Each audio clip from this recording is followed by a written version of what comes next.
Assalamu alaikum everyone. I hope you're all doing well.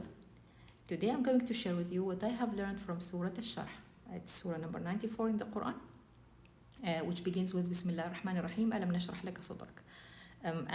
Honestly, I have learned a lot from this surah, especially in dealing with the difficult situation. Yes, especially when dealing with difficult situations. When I feel that I'm stuck, there are problems that I can't solve. It's just there's too much in my head, and I feel like I'm stuck. I'm worried. I don't know what to do. It's also when you feel that you really can't go on anymore. But what I have learned from this surah has changed my way of looking at difficult situations. I'm not saying that I have become like so positive and I don't feel that there are problems in the world and no, there are opportunities and things like that. No, this is not what I mean. What I mean is that this surah, or from this surah, I have learned that there are things that I should do when I face a difficulty in my life.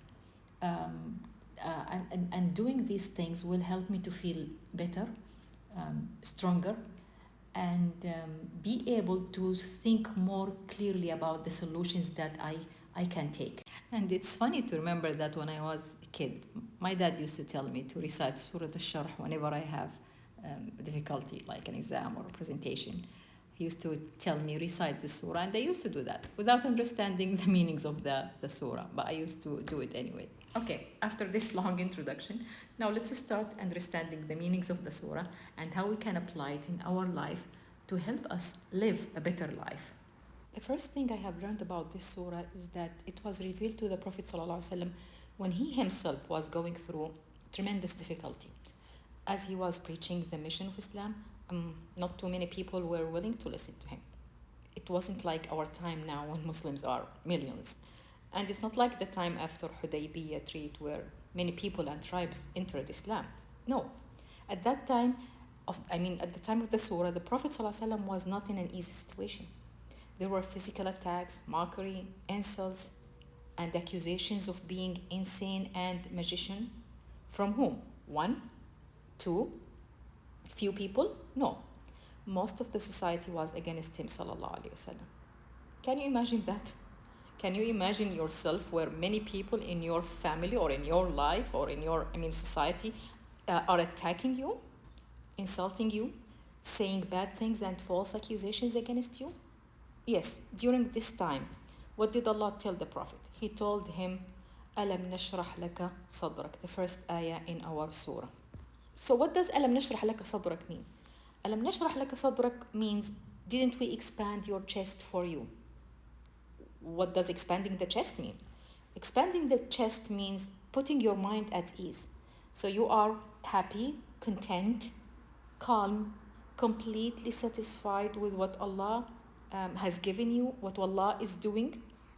So Allah subhanahu wa ta'ala is reminding the Prophet here at the beginning that he has done him a favor, and this favor is making him able to receive the message of the Quran, understanding and being able to carry the message in this very difficult situation.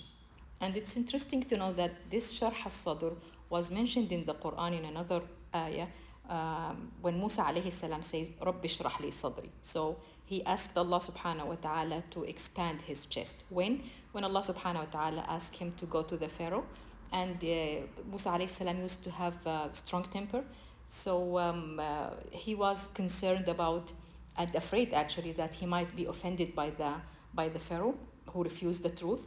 So he asked Allah subhanahu wa ta'ala and told him, Rabbi shrah li sadri, which means, my master, expand my chest for me. My master, expand my chest for me.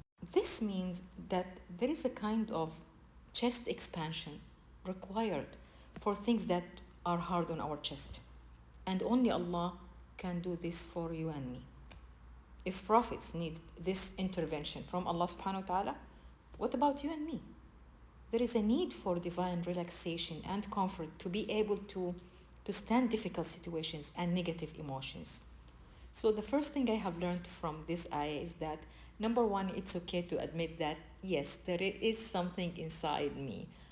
I feel worried. I'm afraid. I'm scared. I don't know what to do. There is something inside myself that makes me feel as if that my chest is tight. And number two is to go to Allah subhanahu wa ta'ala and ask Him for help. Ask Him to help you to remove these negative emotions, because if what is inside you has become calm, you have become relaxed, you have become content, we can say that stable, okay, then you can think more clearly and take actions and find solutions for the problem that you have. I mean, think about it this way. If prophets needed this intervention from Allah, needed this help from Allah, what about you and me? Yes, there is a need for divine relaxation and comfort to be able to stand difficult situations. So why don't we do this? Why don't we start by asking Allah subhanahu wa ta'ala and say, Rabbi shrah li sadri. We ask Allah subhanahu wa ta'ala to help us to feel peace inside ourselves, to have this inner peace. So whenever we are calm from inside, we can think clearly and we can handle this situation. But if there is a fire inside ourselves, of course we are not going to think clearly. Of course we are not going to understand what's going on. Of course we are not going to take any step further. Of course we are going to feel that we are stuck. So the beginning is asking Allah subhanahu wa ta'ala for help. Yes, I have learned that the first help I need from Allah subhanahu wa ta'ala is to help me to overcome the fear I feel in my chest, the worry I feel in my chest. And when Allah subhanahu wa ta'ala gives me this sharh al-sadr, and inshallah He will, because He promises us, He says, "Ud'uni astajib lakum." Ask me and I will give you. So when He gives me this sharh al-sadr, then I will take the next step, which we are going to discuss inshallah in the next video, by learning the following ayat in this surah. So stay tuned and I'll see you inshallah in the next video.